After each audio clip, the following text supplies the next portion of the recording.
PM Shri സ്കൂളുകൾ കേരളത്തിന്റെ വിദ്യാഭ്യാസ നിലവാരം ഉയർത്തുമോ? അതോ സംസ്ഥാനത്തിന്റെ വിദ്യാഭ്യാസ സ്വാതന്ത്ര്യത്തിന് ഭീഷണിയാകുമോ? കേരളത്തിന്റെ വിദ്യാഭ്യാസ രംഗത്ത് ഒരു വലിയ തീരുമാനം. എതിർപ്പുകൾക്കിടയിലും കേരള സർക്കാർ PM ശ്രീ സ്കൂൾ പദ്ധതിയിൽ ഒപ്പുവെച്ചു. ഒരുപക്ഷെ വിദ്യാഭ്യാസ നയത്തിൽ ഒരു വഴിത്തിരിവായേക്കാം. എന്താണ് PM ശ്രീ? എന്തുകൊണ്ട് CPI എതിർക്കുന്നു? പദ്ധതിയിലൂടെ വിദ്യാർത്ഥികൾക്ക് കിട്ടുന്നത് എന്തൊക്കെയാണ് നോക്കാം. കേരളത്തെ അഭിനന്ദിച്ച് കേന്ദ്രം. ദേശീയ വിദ്യാഭ്യാസ നയത്തിന് അനുസൃതമായി സ്കൂളുകളെ മികവിന്റെ കേന്ദ്രങ്ങളാക്കി മാറ്റും. NEP-യുടെ ഭാഗമായുള്ള PM ശ്രീയിൽ പങ്കാളികളാകാൻ തീരുമാനിച്ച കേരളത്തെ അഭിനന്ദിച്ച് കേന്ദ്ര വിദ്യാഭ്യാസ മന്ത്രാലയം. ദേശീയ വിദ്യാഭ്യാസ നയം 2020 അനുസൃതമായി ആധുനിക അടിസ്ഥാന സൗകര്യങ്ങൾ, സ്മാർട്ട് ക്ലാസ് റൂമുകൾ, അനുഭവങ്ങളിലൂടെയുള്ള പഠനം, നൈപുണ്യ വികസനത്തിന് ഊന്നൽ എന്നിവ നൽകി സ്കൂളുകളെ മികവിന്റെ കേന്ദ്രങ്ങളാക്കി മാറ്റുന്നതിലൂടെ കേരളത്തിന്റെ വിദ്യാഭ്യാസ രംഗത്ത് വലിയ മുന്നേറ്റം ഉണ്ടാകും. നൂതന ആശയങ്ങളെ പരിപോഷിപ്പിക്കുകയും വിദ്യാർത്ഥികൾക്ക് ശോഭനമായ ഭാവി ഒരുക്കുകയും ചെയ്യുന്ന ഗുണമേന്മയുള്ള, എല്ലാവരെയും ഉൾക്കൊള്ളുന്നതും സമഗ്രവുമായ വിദ്യാഭ്യാസം നൽകാൻ നമ്മൾ ഒരുമിച്ച് പ്രതിജ്ഞാബദ്ധരാണെന്നും കേന്ദ്ര വിദ്യാഭ്യാസ മന്ത്രാലയം എക്സിൽ കുറിച്ചു.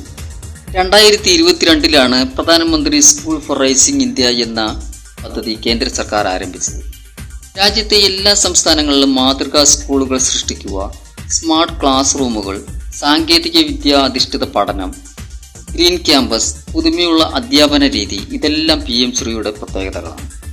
ദേശീയ വിദ്യാഭ്യാസ നയം 2020 അഥവാ നാഷണൽ എഡ്യൂക്കേഷൻ പോളിസി 2020 പ്രകാരമാണ് ഈ പദ്ധതി രൂപകൽപ്പന ചെയ്തിട്ടുള്ളത്. അതായത് ഈ സ്കൂളുകൾ ആധുനിക പാഠ്യരീതിയും പുതിയ പരീക്ഷാ രീതിയും പിന്തുടരും.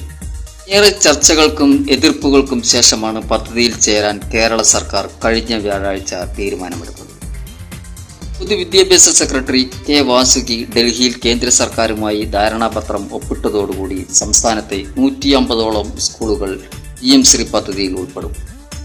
കേരളം കേന്ദ്ര പദ്ധതികളോട് ഇതുവരെ സ്വീകരിച്ചു വന്നിരുന്ന നിലപാട് മാറ്റിയതായാണ് ഇതിലൂടെ വ്യക്തമാകുന്നത്. എങ്കിലും ഈ തീരുമാനം LDF മുന്നണിയിൽ തന്നെ വലിയ ചർച്ചകൾക്ക് കാരണമായിട്ടുണ്ട്. PM ശ്രീ പദ്ധതിയിലൂടെ സംസ്ഥാനത്തിന്റെ വിദ്യാഭ്യാസ നയത്തിൽ കേന്ദ്രത്തിന്റെ നേരിട്ടുള്ള ഇടപെടലിന് വഴിയൊരുക്കുമെന്ന കണക്കുകൂട്ടലിലാണ് എതിർപ്പുകൾ. പദ്ധതി അനുസരിച്ച് ദേശീയ വിദ്യാഭ്യാസ നയം പിന്തുടരണമെന്ന വ്യവസ്ഥയുള്ളതിനാൽ സംസ്ഥാന പാഠ്യപദ്ധതിയെ ബാധിക്കുമെന്നാണ് CPIയുടെ വാദം.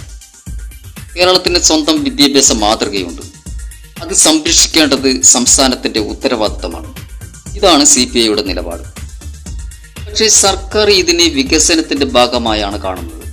മികച്ച സൗകര്യങ്ങൾ, പുതിയ ലാബുകൾ, ഡിജിറ്റൽ പഠന സൗകര്യങ്ങൾ ഇവയൊക്കെ നേടാൻ കേന്ദ്ര സഹായം ഉപയോഗിക്കാനാണ് സർക്കാർ തീരുമാനം. സംസ്ഥാനത്തിന്റെ പാഠ്യപദ്ധതി തന്നെ തുടരുമെന്നും പദ്ധതിയുടെ അടിസ്ഥാന സൗകര്യങ്ങൾ മാത്രമേ സ്വീകരിക്കൂ എന്നുമാണ് പറയപ്പെടുന്നത്. ഗ്രീൻ ക്യാമ്പസ്, സോളാർ പാനലുകൾ, മഴവെള്ള സംഭരണം, സ്മാർട്ട് ബോർഡുകൾ, ഇന്റർനെറ്റ് ലാബുകൾ എല്ലാം പദ്ധതിയുടെ ഭാഗമാകും. പദ്ധതിയുടെ പ്രധാന പശ്ചാത്തലമായ ദേശീയ വിദ്യാഭ്യാസ നയം 2020 പ്രകാരം നിലവിലെ 10+2 മാതൃകയ്ക്ക് പകരം 5+3+3+4 എന്ന ഘടനയിലേക്ക് മാറും.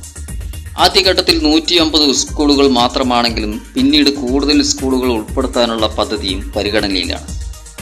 പദ്ധതി പൂർണ്ണമായി നടപ്പിലാക്കിയാൽ വിദ്യാഭ്യാസ നിലവാരത്തിൽ വലിയ മാറ്റങ്ങൾ പ്രതീക്ഷിക്കാം.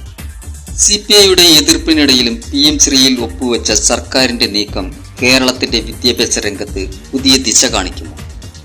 അല്ലെങ്കിൽ ഇത് കേന്ദ്ര നിയന്ത്രിത നയത്തിന്റെ തുടക്കമാകുമോ?